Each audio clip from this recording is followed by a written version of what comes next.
Ասել ենք, թրիփը դա լոկալ նշանակության տրանսպորտային հանգույց չի, լոկալ նշանակության կապ չի, մեծ հաշվով, եթե թույլ կտակ ավելի բան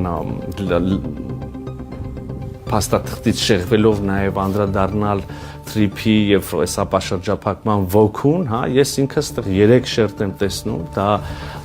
ուրեմն առաջին շերտը երրորդ երկիր փոխկապակցվածությունն է, պայմանական կենտրոնական Ասիա, Եվրոպական միություն օրինակ թրիփի միջոցով, երկրորդ շերտը դա ուրեմն Նախիջևան եւ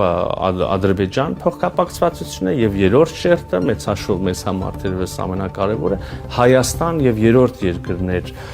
փոխկապակցվածությունն է երկու ուղղություններով Հայաստան կենտրոնական Ասիա եւ Հայաստան